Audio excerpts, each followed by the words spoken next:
Hello and welcome to Lunchtime Politics. First, the highlights. President Bola Tinubu inaugurates 45 ministers designate who will form his cabinet at the presidential villa.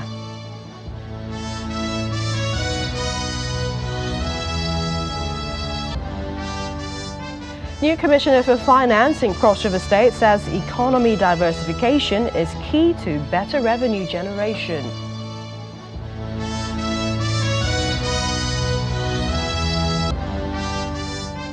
Plus, Osun State Government finalizes templates for distribution of palliatives for all segments of the society.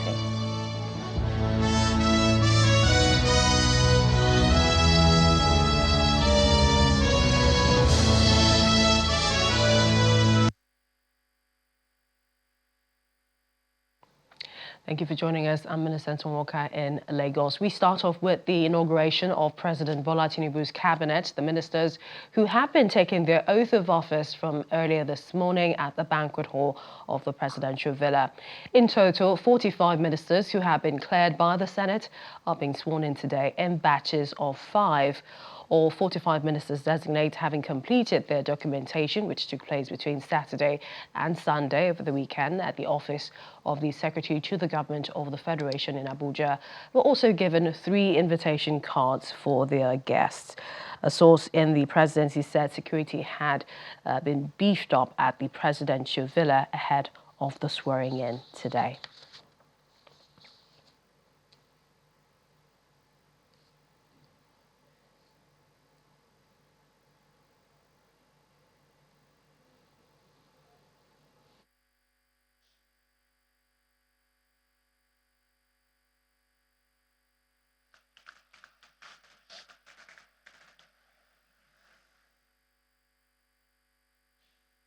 The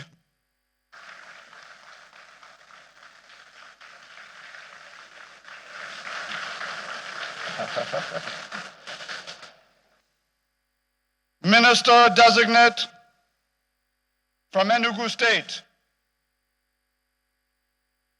Chief Uche Jeffrey Naji, was born on the 16th day of June in 1963 in Nkanu West, local from Gombe State. Distinguished Senator Saidu Ahmed Alkali, designate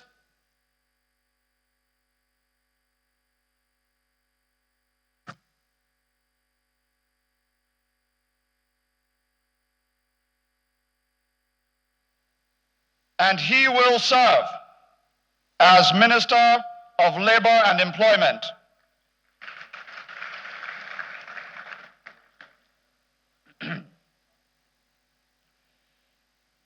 Minister designate from the Great River State,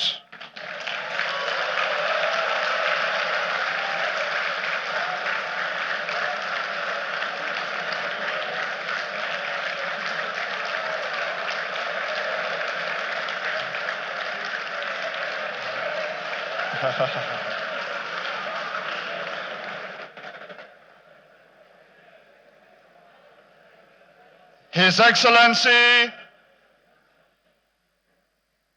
Barrister Chief Nyesom Ezenwo-Wike, aside receiving the loudest applause so far today, was born on the 13th day of December 1967 and is a life bencher on the body of benchers, serving most recently as the 2-term executive governor of Rivers State from 2015 to 2023. He was educated at the Rivers State University of Science and Technology and the University of Port Harcourt, where he obtained his Bachelor of Laws degree and Bachelor of Science, Political and Administrative Studies, respectively. He would go on to be elected as the Executive Chairman of Obiakpo local government area of Rivers State from 1999 to 2007, where he would eventually be elected as the chairman of Allgon. He would go on to serve as the chief of staff in the River State Government House, Port Harcourt, between 2007 and 2011. He would then serve the nation as Minister of State for Education and eventually acting Minister of Education during the administration of former President Goodluck Ebele Jonathan. His Excellency Governor Nyesom Wike has received numerous awards and recognitions for his outstanding achievements as the Executive Governor of Rivers State. He is a recipient of the National Award of the Commander of the Order of the Niger, CON, and he will serve as the Minister of the Federal Capital Territory.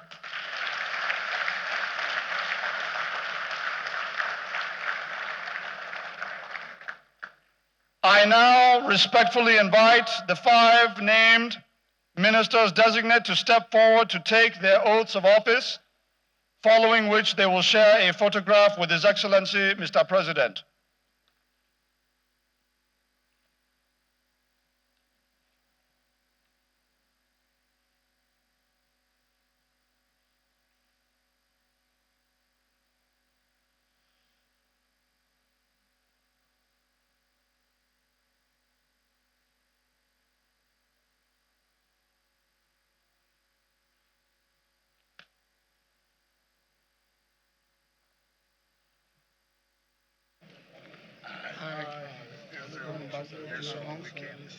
Do solemnly swear that I will be faithful and bear true allegiance to the Federal Republic of Nigeria, and that I will preserve, protect, and defend the laws of the Federal Republic of Nigeria. So help me God. I, Simon Batulalong, do solemnly swear that I will be faithful and bear true allegiance to the Federal Republic of Nigeria, that as a minister, I will discharge my duties to the best of my ability, faithfully and in accordance with the Constitution of the Federal Republic of Nigeria and the law, and always in the interest of sovereignty, integrity, solidarity, well-being, and prosperity of the Federal Republic of Nigeria. That I will exercise the authority vested in me as the Minister of the Federal Republic of Nigeria, so as not to impede or prejudice the authority lawfully vested in the President, Commander-in-Chief of the Armed Forces of the Federal Republic of Nigeria, and so as not to endanger the continuance of the Federal Government of Nigeria. That I will not allow my personal interests to influence my official conduct or my official decisions, that I will do to the best of my ability, preserve, protect, and defend the Constitution of the Federal Republic of Nigeria. That in all circumstances, I will do right to all manner of people according to law. That I will not directly or indirectly communicate or reveal to any person any matter which shall be brought under my consideration or shall become known to me as Minister of the Federal Republic of Nigeria, except as may be required for the due discharge of my duties as Minister of the Federal Republic of Nigeria. So help me God.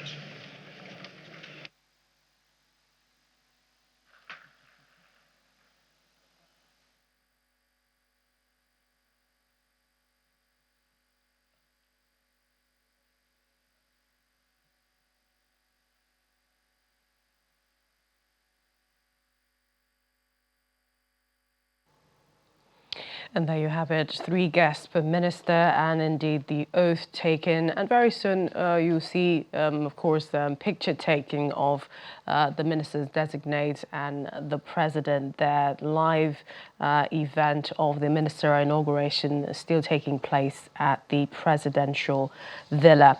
Well, just yesterday, the president made last-minute changes to his cabinet formation.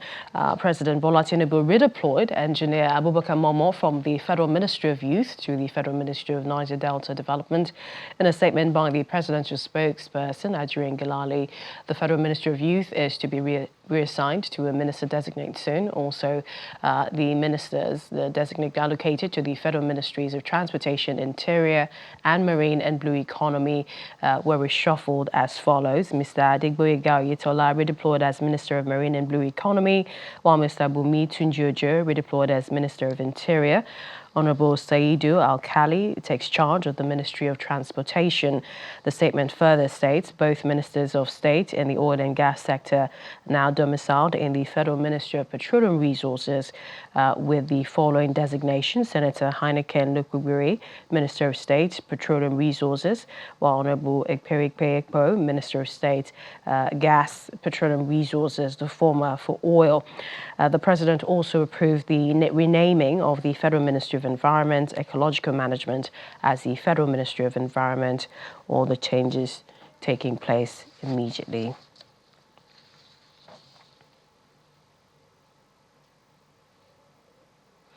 Now, Mr. Ken Ugweche, publisher, The Economist and political analyst, he joins us now for more. Thank you for joining us on the program. Thank you, Millicent, for having me. Thank you very much. All right. It's, inauguration day for 45 ministers in the nation's capital. And just before activities of the day, there were last-minute changes by the president. Did you expect it?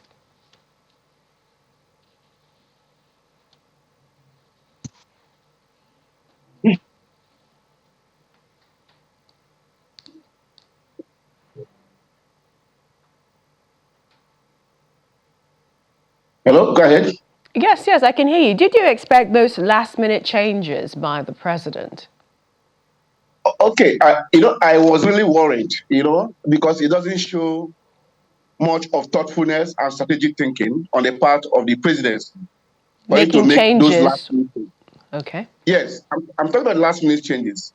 It shows lack of critical thinking and deployment of thoughtfulness in terms of initially assigning those portfolios to those ministers. The president was first and foremost a president-elect. Then he had a 60 days window to submit the ministerial list. All of these things ought to have been done rather than this last-minute withdrawal of ministerial names and then substitute with another, and now redeployment of ministers from the original designation to different ministries. It shows lopsidedness and lack of planning. And things like this don't actually inspire confidence. But notwithstanding, I think today there's inauguration day for the ministers, and I say a big congratulations to all of them. Let's see what they can do. I've seen a case of round pegs and round holes, but for some others, I still have my cloud of doubts as to whether they will perform in their various ministries or not. Indeed. And one wonders that perhaps maybe one of those reasons for the president's decision could have been more political rather than specialty or professional, as you would have it. But then when we see the ministers who are taking their oath of office currently, do you think they will be guided by the 8-point agenda of the president? He stated that in his election manifesto, priority lists including national security, economy, agriculture, power, oil and gas. What are your expectations? Well, first and foremost, I want to say that the ministerial list is actually more of a political list, political patronage. And when you have a list like that, for a president who is coming to manage a very badly damaged economy, I expected more of younger technocrats and professionals rather than just appointing former governors and throwing them into the mix. But he has his list, so the job is well defined for him. In terms of focus on economy, because first and foremost, our critical problem is just corruption, and then which actually degrades the Nigerian economy. Who manages corruption for you? Who mans corruption? Can Tinubu fight corruption? And can the Minister of Police Affairs, the Minister of Defense, can he put those under? Can they put those under them in check in terms of making what look like the fight against insurgency? You know, we are dragging on it because people believe there's this school of thought that they don't want it to end because some people are making money from it. So they are dragging on it. Can he put his foot down and say enough is...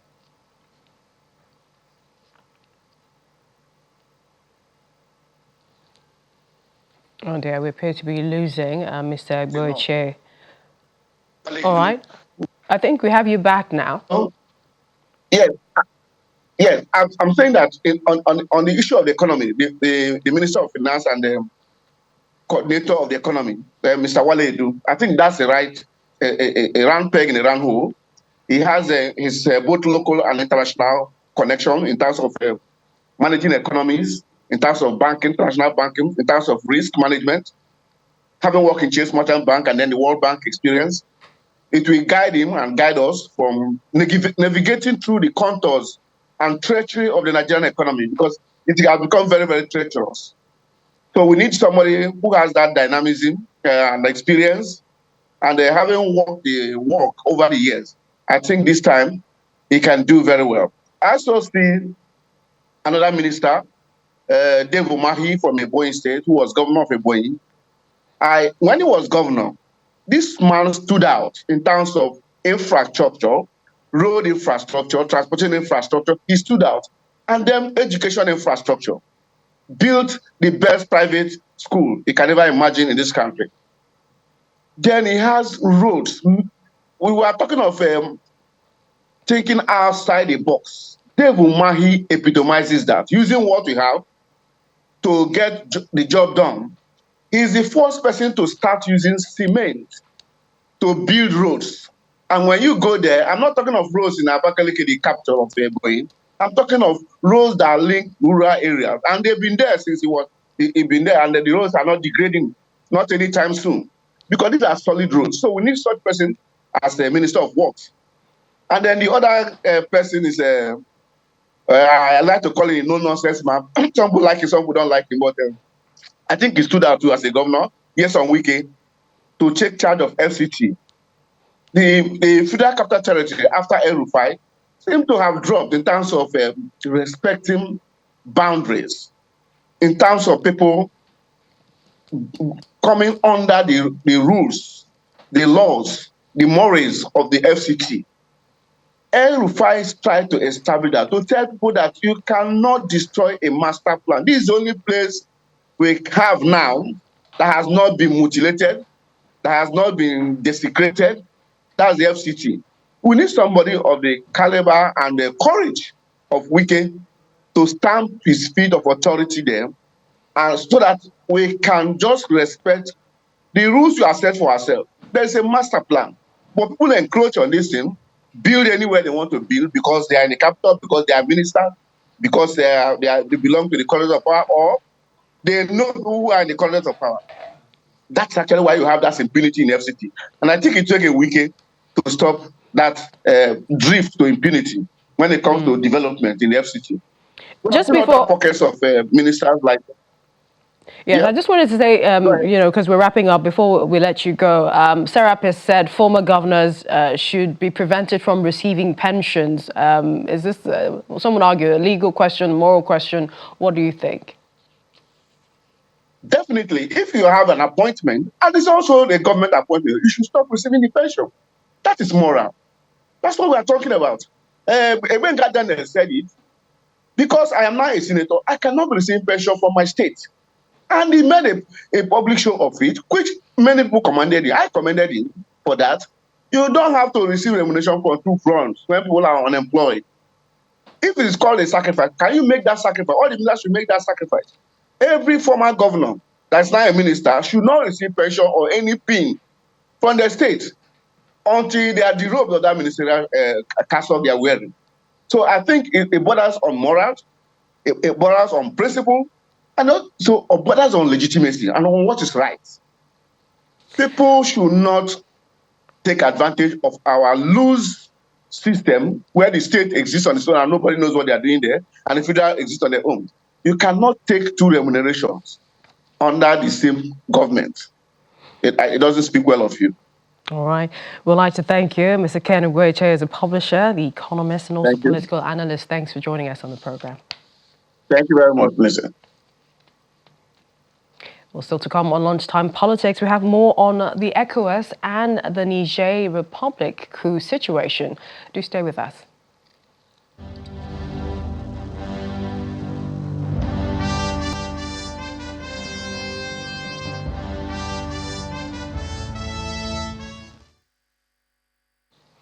Welcome back to Legal Matters, where human rights lawyer Mr. Femi Falana is demanding the immediate release of the detained chairman of the Economic and Financial Crimes Commission, Abdulrasheed Bauer, from what he terms illegal custody without any further delay.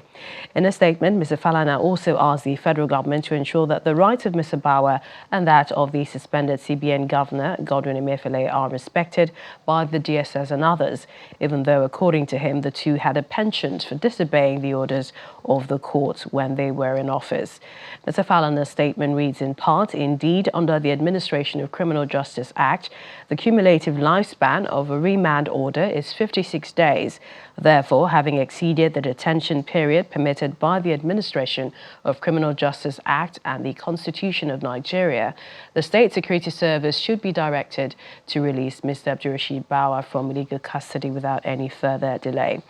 It continues, the plight of both suspects should be a lesson for all public officers in Nigeria who always behave as if there will be no tomorrow. However, the government, which rules by law, is under legal obligation not to breach the fundamental rights of citizens except in a manner prescribed by the Constitution of Nigeria.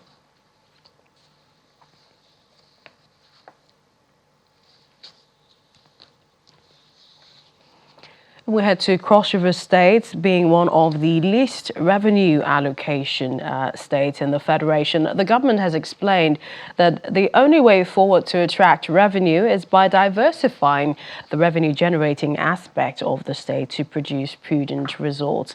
This was disclosed at the state's Ministry of Finance by the newly sworn-in Commissioner, Mike Odere, after resuming office. According to him, the ministry will work hand-in-hand with international organizations and the federal government to attract development to the state. The ministry is like the backbone of any successful administration, any successful government. Every ministry is interwoven with the Ministry of Finance, so it is not a game day, it's not a play in the park. It's a call to duty, it's a call to sleepless nights, it's a call to innovations. And there are a lot of innovations, there are a lot of things we need to do as a state, as a people. First of all, everybody knows how the finances of the states are. We receive one of the least allocations in the Federation, so it means that we need to diversify. It's when you diversify your portfolios that you do not face the risk of macroeconomic issues. However, we have come with the wealth of knowledge and with the grace of God. We'll have to bring innovations that will give us alternative source of income for the state. And then not just getting the income, applying the income in the right and most prudent manner that will give us the highest level of efficiency, and prudent management is what we desire. We will try, first of all, to automate all our processes. So it's a flick, clip of the hand, we can get our financial situations, our positions as we want it. And in Osun State, the government says plans are on to finalize the templates for the distribution of palliatives allocated by the federal government to states, which he promised will be distributed to all segments of society. In a statement by the Commissioner for Information and Public Enlightenment, Honorable Kolapo Alimi, the state is expecting the second batch of the federal government's food palliative distribution, and that includes maize. It further states that the update is necessary to keep the public abreast of Development on the distribution, clarifying, however, that a truck of 600 bags is still outstanding from the first batch. According to Ms. Salimi, the state government is finalizing the templates for distribution, which she promised will ensure all segments of society benefit from the exercise. It further assures the public of transparency, accountability in the sharing, and that government wants to ensure full delivery before launching out on the distribution. And the Economic Community of West African States, ECOWAS, has rejected the junta's 3-year transition plan announced by Abdurrahman Chiani, in Niger Republic's self-declared head of state, in a late-night address on Saturday. Ambassador Abdel Fattah Musa, ECOWAS Commissioner for Political Affairs, Peace and Security, who spoke on our breakfast program, Sunrise Daily, says ECOWAS is not accepting any prolonged transition again in the region, referring to it as subterfuge to throw ECOWAS of course. He said power should be given back to civilians and insists that military option is still very much on the table. ECOWAS has always left the door open for negotiations with them, for dialogue to restore constitutional order. First, to free the president who is still being kept hostage, Mohamed Bazoum, his family and his members of his cabinet, and to restore constitutional order in the country. That has been on the table all along. They were the one rebuffing all efforts by ECOWAS to contact them. There are back-channel negotiations ongoing, back-channel negotiations, but it is the pressure that ECOWAS is maintaining that is making them loosen up.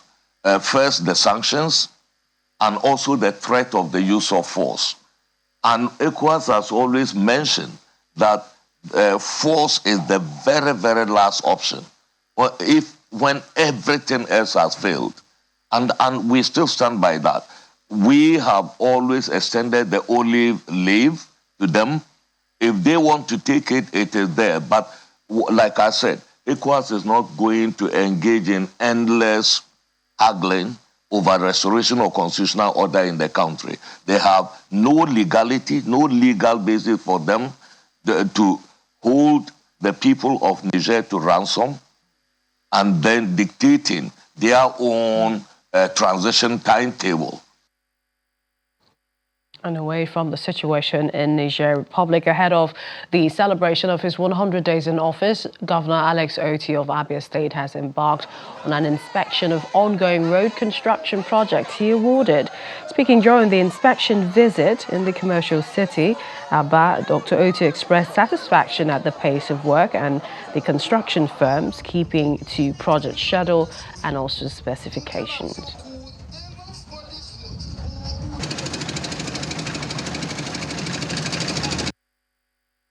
The first thing that we need to do, and we have started doing it, we need to open up the drains all the way to a place called Waterside, Abia River. Until that is done, any road you do will not stand the test of time. Okay, so we have started that process. Right now, it had rained before we came, and this side is clear. And I'm sure that by the time they finish desilting the other part, it will also be clear. And they will go all the way to the rail station and beyond. And you've been served lunch. That's our show this time. Many thanks for watching. I'm Millicent Walker.